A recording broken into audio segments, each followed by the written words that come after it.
Hey, architecture firm owners and emerging leaders. Get ready for unparalleled insight into the development of a world-class architecture firm and a worldwide organization driving the digital transformation of the design and construction industry. With Build Smart, the podcast that's changing how our profession operates. We share the incredible stories behind innovation in the building industry with my friend and co-host, Patrick McLeamy, FAIA, former CEO of the international architecture firm, HOK. You know, Yamasaki's office or firm lasted during his lifetime. And when he passed away, I think that was the end of the Yamasaki office. Helmut did not want that. He wanted a firm that would live out and grow beyond the founders. In Season 1, discover the untold stories behind HOK's meteoric rise, from 150 employees in St. Louis to a powerhouse with over 1,900 staff members and 27 offices worldwide.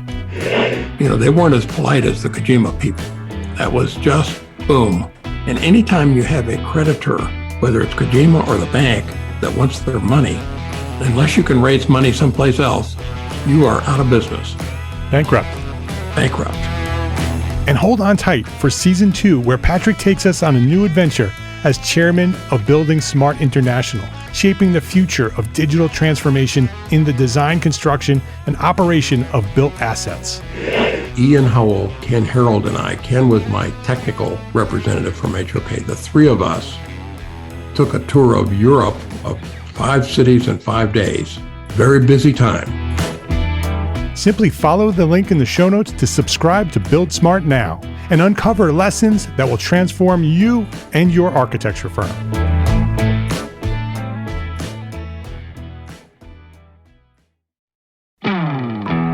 Hey, architecture firm owners and emerging leaders.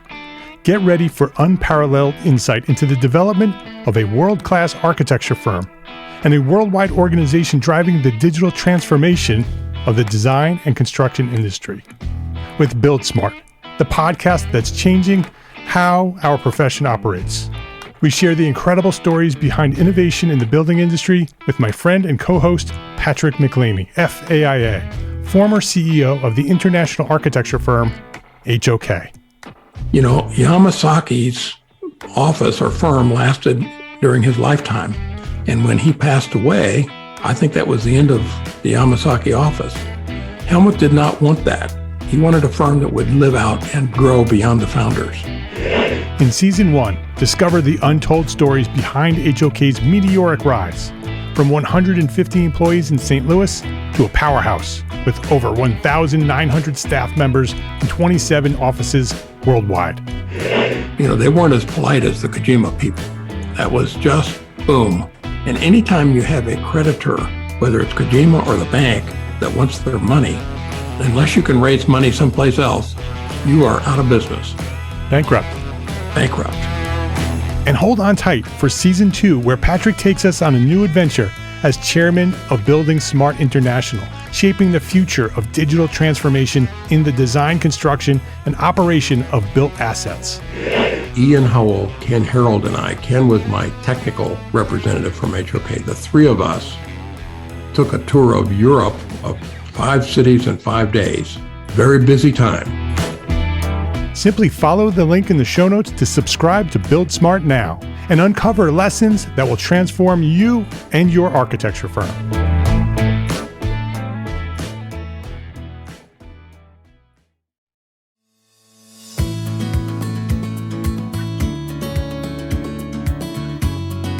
My name is Mark R. LePage, and you are listening to Entre Architect Podcast, where each week I speak with inspiring, passionate people who share their knowledge and expertise, all to help you build a better business as a small firm entrepreneur architect. Magnus Ström, welcome to Entre Architect Podcast. Thank you, Mark. It's a pleasure to be here and be speaking to you tonight. It's great to have you here. Based in New Forest, UK, Magnus founded Ström Architects in 2010 and is responsible for developing the vision of the practice and leading design of the projects. Magnus has an avid interest in houses and homes, as well as interior and furniture design, which was developed as a child growing up in Sweden. being surrounded by and brought up in modern houses. He was fascinated by their beauty and how design was part of daily life. And when asked as a child what he wanted to be when he grew up, the answer was easy. He would say, I want to be an architect. So Magnus, welcome. I'm glad you're here. I'm interested in the type of work you do, where you work, the type of clients you do, the business that you've built. Let's talk about all of that. Let's start with your origin story. Go back to when you discovered your passion for architecture and maybe who or what inspired you to get started. Okay. Well, thank you. I think you summed it up fairly well there in many ways. Obviously, I grew up in Sweden, and I think all of the Scandinavian countries they accepted Modernist in a really big way, and it became part of life, and it was part of creating a better society for all. It was part of how design could influence our houses and our schools and public swimming pools, or you have it. So I always remember, going to the swimming pool, and it was designed, a beautiful modernist building designed in the 50s, for example. And you always had that. And I think that's very different, at least to the UK, where the design was something that was almost elitist, but there it was commonplace, and it was all to make life better, really. And both my parents were always interested in architecture and design. I think they were both frustrated architects at heart. And they never became architects, but they always had an interest. So, you grew up in houses that are modern, and I grew up in a 1940s functionalist house in Gothenburg. And, we always had the odd piece of alto furniture and Bauhaus chairs. So there was always an interest there from me. And my parents talked about it. And, I started designing houses. I drew plans as a kid. Yeah. And I enjoyed doing that. And it's something I really love doing. And then, you grow up, and, I was too busy sailing and doing other stuff you do as a teenager. So my grades simply weren't good enough to get into School of Architecture in Sweden. So when I was 22, Sweden became members of the European Union. And for me, then a whole new door opened, because it meant I could go and study in Europe for free. Wow. And that was a massive kind of, it was a wow moment. And I got, great, that's what I'm going to do. So we kind of thought, what language do I speak? Nordic countries or Germany or England. It was England. So I applied to a few schools there, and I was accepted. So I went straight away. And then I came here to study. And at that time, I knew I had an interest, but I didn't know I would have any kind of aptitude for it, I suppose. But the great thing is, when you have an interest, you start studying it. And the more you're studying it, the more you it just builds that interest, and you just get fueled. And we had a period of a few years when I studied at the School of Architecture in Portsmouth, we had some exceptional tutors that really kind of inspired all the students, and they created some great architects that are practicing today. And so university was great. I had a great time. I graduated at the top of my year, and I've been very fortunate. I never really applied for a job in my life, which is, I suppose, quite rare. But after I graduated, I worked a little bit in London, and I was recommended jobs by people that, tutors that knew other people. And after my diploma, I went to work for my external examiner. He was from Dublin, which was a man called John Maher. He's passed away a couple of years ago. A very, very nice man. He used to work for Scott Venturi Brown, and his business partner used to work for Louis Kahn, and the practice was called De Blackham and Maher. And did very different kind of work, whereas John did lots of houses and Shane did more public buildings. So I worked with John, and we did houses, and I worked for a very famous Irish film director designing his house in Dublin. And it was a great experience working there. And it was like Irish celebrities coming and going. And it was really a fantastic experience. And then one day I got a phone call from another one of my old tutors, and he said, I'm setting up work now. He used to teach and work at the same time, but then he got so much work, so he quit teaching. So I joined him as his first employee, and I worked with that practice for about 8 years. And in the end, I became a director there, and that practice grew. But then when the crisis hit in 2008, 2009, it felt like it was the right time to take that step and set up.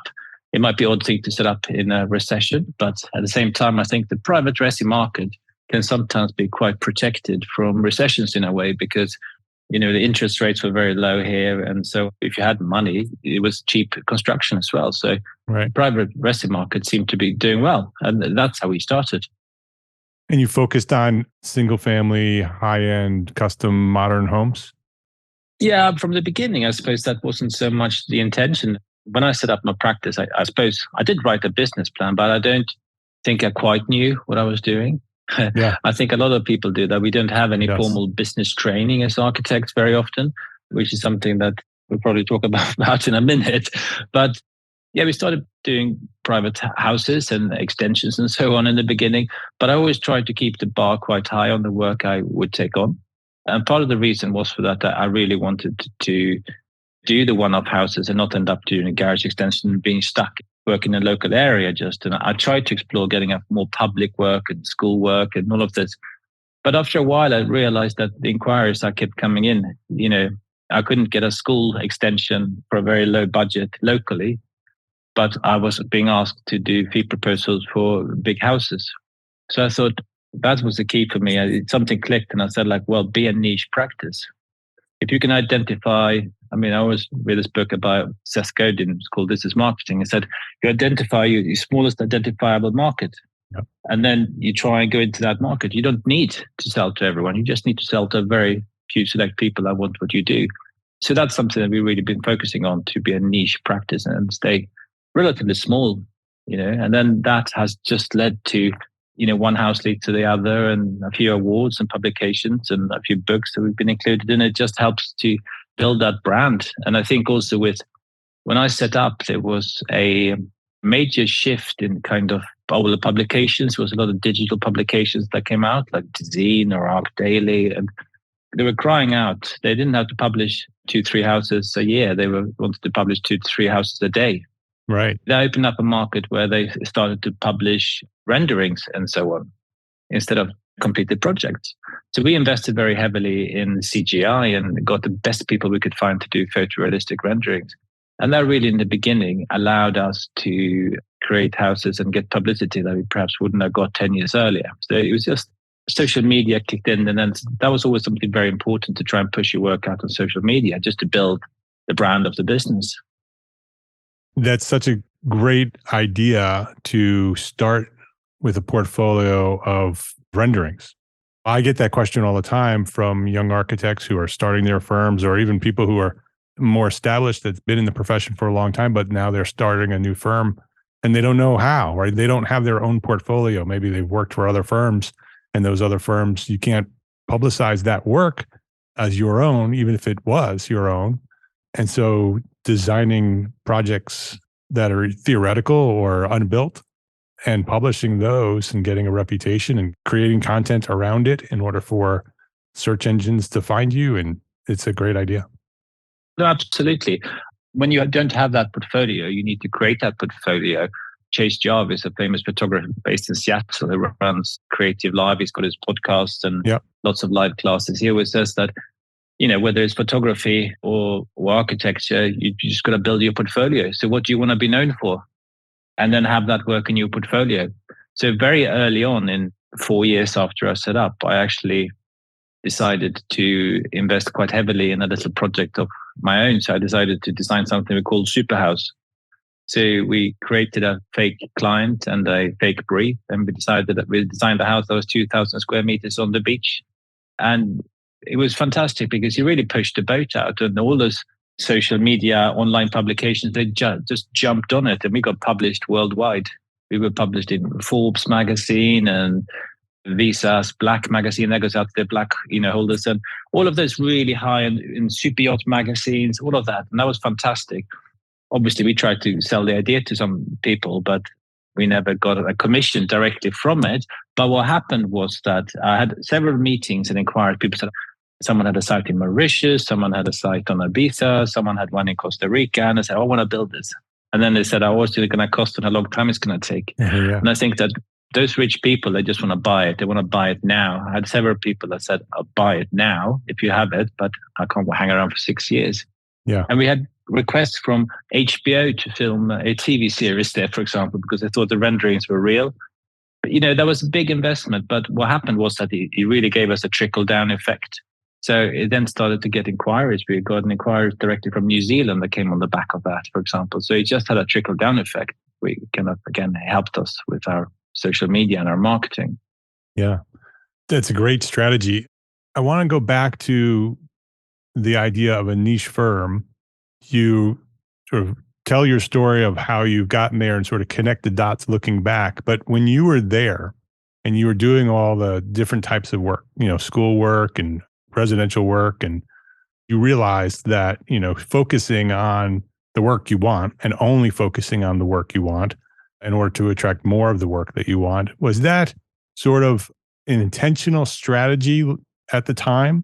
Or was that sort of, this is the work that's coming in, I need to build a firm, so let's do that work and focus on that work? How strategic was the move to go all in on one type of architecture?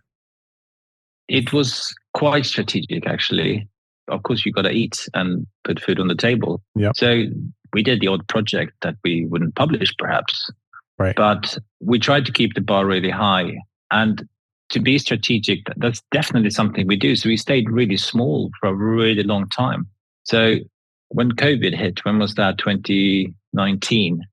Was it 2019? 2020. Well, the rest of the world, early 2020, late 19. 2020, yeah. So we was only still 7 people then. So that had taken 10 years to get to the size of 7 people. And then it went a little bit quicker. Now we're 14 today. So to go from 7 to 14, that went very quickly. Yeah. And when you were 7 people, it was very manageable. I could run the business myself, and it wasn't too much admin or HR or IT to deal with. And then suddenly it became to 12 people, and it was or something like that. And it was a different thing. I realized that's not what suddenly you realize you're a business, and I wish I would have known that and thought about that earlier, because in the beginning I had that naive attitude that lots of architects have, that we're just designing buildings. But to really think about the business, I've read so many books and I listened to so many podcasts. Yeah.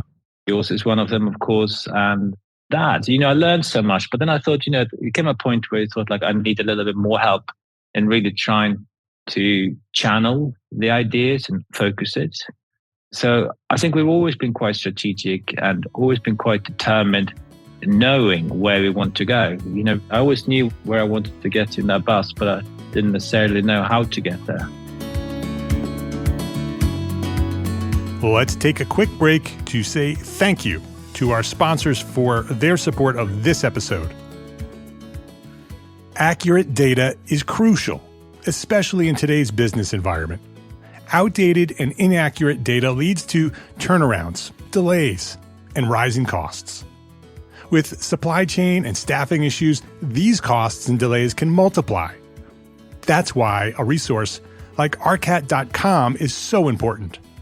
Arcat works with manufacturers to keep their data up to date and accurate, and offers it to you easily accessible and free. Use Arcat's powerful search engine to find what you need fast and download it right there on their site without needing to pay for anything. It's free. You don't even have to register.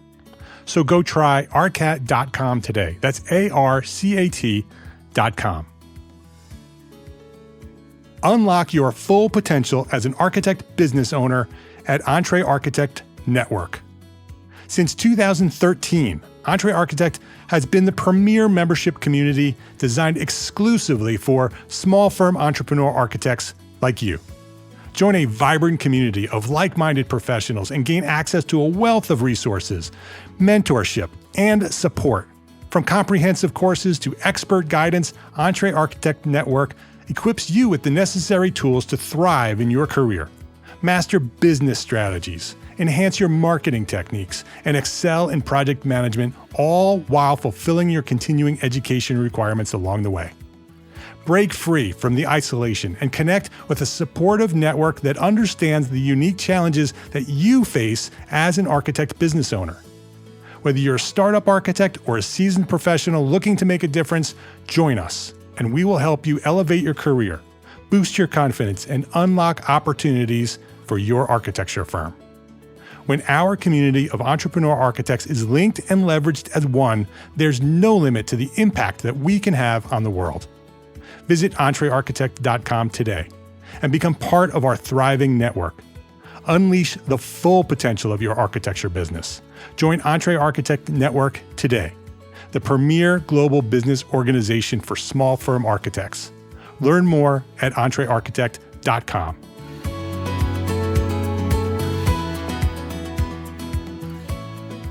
So how did you learn that? Was it strictly from self-educating through reading books? Because you've mentioned several books, you've mentioned some podcasts, you've mentioned Creative Live and Chase Jarvis. So obviously you're interested in those things, right? Seth Godin you talked about.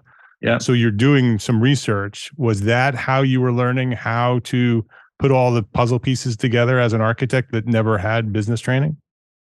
I think a lot came from that. I mean, another great book I recommend is Traction by Gina Wickman. Yep, it's sitting right next to me on the floor here. Yeah, I mean, that's just got like the formula kind of set up for you in a way. But the other thing is, I think I overdosed in all of this. I used to say like every second book I read was like, I read like a book on kind of some form of development, then I would read a novel. And I used to do every second book. And you were driving to meetings, the podcast would be on all the time, etc., etc. But it's very good to do this. And then you start seeing patterns after a while, I think. Yes. You start seeing patterns. Everyone's talking about the same thing, but it's a slight different variation. It might be Brendan Burchard or whatever, and then they do it in this way, they do it in that way, but the essence is the same way. Right. And then you think like, okay, but I actually need someone to hold me accountable for this, I think. So we engaged a architectural consultancy that specializes in giving architecture advice called Archibis, actually based down in Melbourne in Australia. Yeah. And we've been working with them for 2 years. And the biggest difference, I think, for me is that the board level thinking. We have a board meeting every month and we actually sit down and we discuss things. We've had Ray on the show talking about that process. So yeah, actually people, if you want to, you can find, and we'll put a link on the show notes if anybody wants to listen to talk about the board process. So you worked with Ray and his team and created a board. And so continue talking through that. I want to make sure that people understood that. Yeah.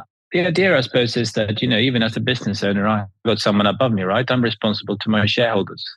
So you got that idea about, I might be the shareholder, but I still got to be responsible to someone. And by having a board, you just got someone holding you accountable and asking you, it's like, what happened last month? Why didn't you make a profit? What went wrong?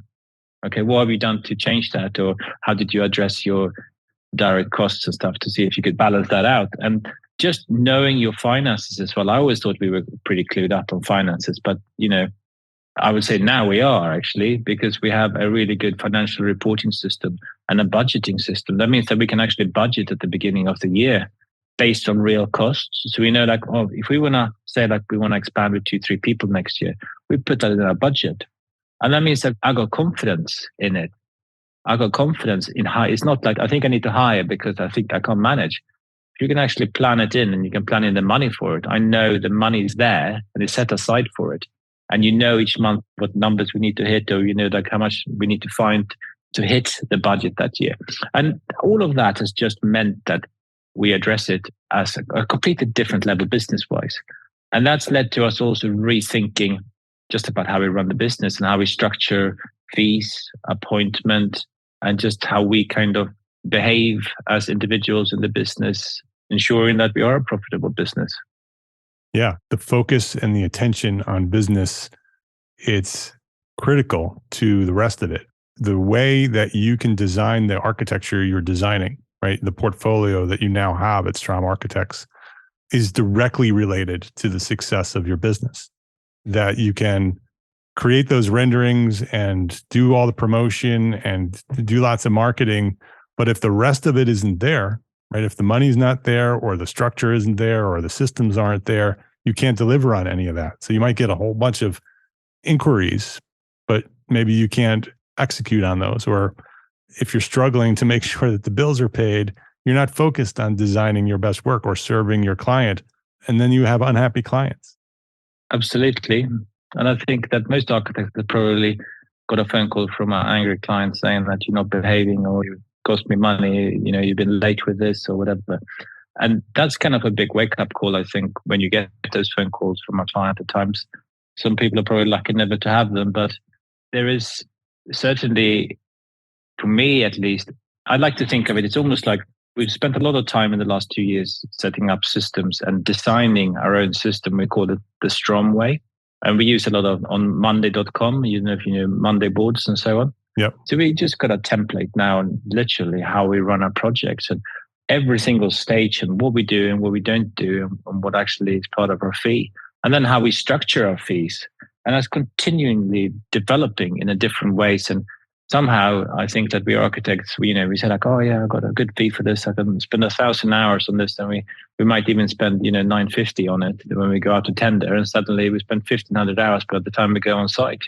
So there's a lot of kind of thinking about how you structure your fees, and we used to work on fixed fees, and we just used to eat a lot of humble pie a lot of the time, I think, because we agreed to this and we prided ourselves as like, oh no, we're going to deliver on those hours. And it was just lots of, sometimes overtime that covered that. And it's not a sustainable model, I think. But building that brand as well, you're obviously going to work harder for it in the beginning. When you are more established, you can say like, no, this is my bottom line. This is what it is. And I think that we are much in a better, stronger position to demand that now, and people, they accept it. But that's a big learning curve. Yeah, it certainly is. It certainly is. So it sounds like that you have built the systems, your business is running pretty much the way you'd like it to run. You have great work. What does your plan look like? What does your future look like? What does Ström Architects look like in the next 3 to 5 years? Yeah, that's a good question. I think for us, what has changed in the last 3 to 5 years is that we are getting a lot more international inquiries. We're doing a lot more international projects. So we've done a couple of projects in Stockholm, and we got another one on site in south of Sweden. We're doing a project in Finland, we're working in Turkey. We finished a house in Barcelona. We're doing 2 projects in the States, one in Virginia, one in Rhode Island. We're doing a scheme of a few houses, like a little development in Turks and Caicos in the Caribbean. So we are looking at several different countries at the moment. We're doing competitions in the Middle East as well. So that has really changed for us, how we have a more international reach. I would say at the moment, probably 40% of our revenue is coming from overseas. And that's thrown up some really interesting ways of thinking about how we work, on how we work with an executive architect. And I think that the challenge is that because we are so detail orientated, that we always thought, we can do it like a very detailed technical design intent and we can hand it over to a local executive architect. But that's proven very difficult. So we're really learning that we have to stay much more involved throughout the entire process and just really be there to guide that whole thing and what's important and how it works. So that's a big learning curve for us at the moment. And the other thing that we see a lot of development in, for example, we just got building permit for 6 houses on Turks and Caicos. And it's those schemes that have more than one unit.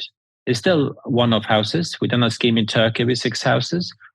And we've just been asked to do a competition in the Middle East for a scheme of 60 houses. And that's very nice because you're starting to get a bit of volume on it. So you've got different house types and you can start doing a little bit of repetition. And that just means that we're seeing a expansion into more of the hospitality kind of stuff. And I can see the hotels and resorts being part of that. And it's an organic growth. And I really like that because that's based on something. It's based on reputation. It's very closely linked. And that means that you don't have to go out and do heavy investment and so on. Right. It comes organically and it feels like a natural growth. I've seen other architects do that same kind of trajectory, but 10, 15 years ahead of us, perhaps. So it follows that natural progression, which I think is lovely. Yeah, that's very exciting. So you said that your team now is 14? Yeah. So how large does the firm get in your mind as you grow in the next 3 to 5 years to do all this type of work where potentially it expands into other markets? Do you have a sort of a projection on how big you might want to get?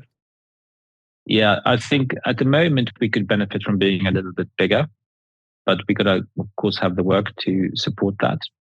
I think 14 is a difficult size to be as an architect's practice because we can get in some fairly substantial one-off houses and they can swallow 3 to 4 people for 6 to 8 months producing all the construction documents. And that means that it almost cripples the office sometimes because it becomes so resource heavy and then suddenly it just stops. And then you've got to move that resource onto something else. So if you had a slightly bigger workload and we were 18 to 20 people, it would be much better to balance out those imbalances in the workload and the workflow. But I think that we probably have a max size of, say, 25 people. After that, I don't think we want to get any bigger than that. I think a lot of practices work really well at 8 to 25. Mm-hmm. That's a structure where you still you can handle those projects, but don't get into the really big commercial stuff. So I think that for us, that's a good size. And that also sees us probably, we provide interior design for most of our houses. And I think that you can probably see us having a couple of interior designers. At the moment, we do it all ourselves as architects, but I can see us having some interior architects, interior designers working with us as well, which would really help us and allow us to have that offering for clients. Are you involved in design on every project? Yes. Yeah. How does that change when you go to 25? Or does it? It's already changed. It's already changed. At the moment, when a project first comes, I'm very heavily involved in the beginning. And some projects, they almost, it sounds ridiculous, but they just come to you. You can just speak to a client, you can stand on the site, and you can just picture it. Mm-hmm. And that very often happens. You spend a day with the client. And for example, we recently doing this project in Finland at the moment, and I spent a whole day with the client on site, and we were out swimming and going around the boat on the sea and stuff, and had lunch, drinking wine. Absolutely fantastic people. And you just kind of get to feel for people, and you talk to them what's important to them and what they want and all of that. You really, what you're doing is all the time, you're just like trying to understand what the brief is through conversation. And then suddenly you can kind of picture it from here, you see what they're saying, and based on all your 20 years or 25 years of experience, whatever it is, you kind of just go, you can see it. And in a way, it's not heavily concept and process driven, but you can post-rationalize it, you can post-analyze it, everything. So it isn't just something that's downloaded from above. It is based on all of that experience. All the concept, it is there. But I couldn't have done that 15 years ago. Right. But now you can do that. So some projects you can sit down and you can just, put a pen to paper and you can do some very quick concept sketches, and then you can get the project architect involved, and it just flows super easy. Sometimes it's really hard to get the designs out, and you have to work on it really, really hard. Sometimes if you have a site with lots of constraints, it can sometimes be very easy to design because there's so many constraints that it kind of gives you much narrower margins to play with. But sometimes you have a completely open brief. Once we had an open brief, and the client said, "Oh, well, you're similar age to me, and we've got similar age kids. So do the house you'd like to design, live in," which I did. That's a dream project. Well, that's one of the few projects we've actually been fired from. So, so not such a dream. So it wasn't good. So yeah. So I think that we need to drill down the brief a little bit more. But yeah. So I think that I'm involved in all projects in design, and I think that what changes as you grow now is that having a managing director, she keeps putting all these meetings, keeps popping up in my diary all the time. So, design review, design review, design review. Yeah. So there's a lot of design reviews and internal meetings and crits that go on all the time. And it's a different way of working, but I think that there's so many people in the office, they've been there quite a long time, and they're really understanding what we do and they buy into it. So they can really kind of understand what is required in the situation. I think we call it like a Ström house, or what would people, Yeah. It becomes a language that people understand, and they can kind of work within that. And then we just have to nudge it in the right direction. Yeah. And that's part about having those systems as well. It's like, if we have good tram lines, if I can say that these are the tram lines, so then people can have freedom within them. And then they have more autonomy. Yeah. To know that they're not going to go and do something. It's not going to come out looking like a Zaha Hadid building afterwards, So yeah. That's how we work. And for us, it works really well. So I think it would work up to a certain size. Yeah. Yeah. That's interesting because that's a difficult process at that point, right? Where you get to the point where the firm is too big for you to design every project, that you may be involved in every design, more of as a creative director or chief, creative officer, but you have other people who are designing them, right? They're coming to you and saying, here's the initial concept. Yeah. And then you are involved in sort of making it, better rather than creating it from scratch. Yeah. So sometimes that can be developed, almost up to the planning stage and actually producing drawings. But in all honesty, I love to sit and play around in SketchUp and in 3D. So I design very much in SketchUp. I use it as a sketch tool, and I just bash things about. It's not very accurate, or it's not exactly well modeled very often, but it gives you a very quick feel of testing ideas and so on. And then someone else will very often take that and put the CAD lines in the right place and put the 3D to the right levels and so on. So, it's also like it's a natural progression as you grow older as an architect, I think. I've just turned 50 a few weeks ago, and I don't want to be a project architect anymore, Yeah. I can't have all of that in my head anymore. I've done it. I've been there. And now it's kind of, as growing as a business as well as enabled me, as I said, to hire a managing director, which means that I now have more time to do design direction. And the thing that really suffered a couple of years ago was that I didn't have enough time to go and see the clients. And the clients would say to the project architect, "Where is Magnus?" Right. And for me, this is an opportunity to reconnect again with the client and go and show my face a little more and be involved in those conversations to make them feel looked after. I think that's very important. Yeah. Yeah. Such an interesting story, and to follow your progress and to see where you are today and to see where you're going in the future, because it's going to be exciting to see how you grow from here to there. We're looking forward to it. I'll follow your progress. Thank you. What would you say as we wrap things up? You've built this firm from scratch. You've worked for other firms and you've seen what other firms do. And then you built this firm and you've learned a lot. You've built a business structure that works. What would you say is one thing that you would say to a small firm architect who may be listening right now that they can do right now today to build a better business for them tomorrow? I should specialize. That would be my number one. If you can specialize, you can say to a client, "Come to me because I know this so much more. This is what I do. This is my field of expertise." Those people will trust you because you'll have more knowledge than someone else that does. If you do 5 projects that are 5 different kind of projects, you do 5 projects that are the same, you're going to say like, "Well, I've done this 5 times rather than just 1 time," even if you might have done the same amount of project. That's the number one. And the second one, I think that young architects also should do is go and learn about business. Don't be afraid of asking people for help, and think about a business plan and understand the numbers. His name is Magnus Ström. Ström Architects is the firm. You can check him out at stromarchitects.com. We'll have a link to that on the show notes.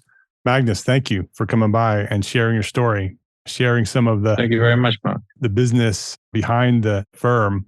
The work that you do is so inspiring, and the story behind the architecture that we all see is a fascinating story. So thank you for coming by and sharing the story and coming by and sharing your knowledge at Entre Architect Podcast. Thanks for having me. It's been a pleasure speaking to you, Mark. If you liked this episode of Entre Architect Podcast, please share a 5-star rating, write a quick review, and share a link to this episode with a friend, because that is how Entre Architect has grown to serve thousands more architects just like you. By sharing a rating, write a review, share a link to this episode with a friend. I appreciate you for that. Thank you to all our sponsors for this episode, ARCAT and Entre Architect Network. Links to sponsors and all the resources we discussed today are available at the show notes for this episode and every episode, found at entrearchitect.com/podcast.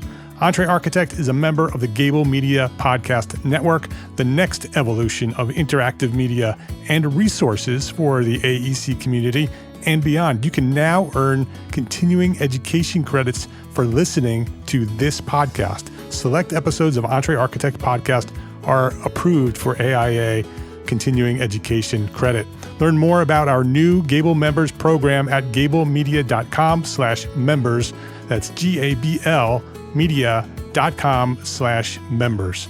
Thank you for listening to this episode of Entre Architect Podcast. My name is Mark R. LePage. Love, learn, and go share what you know.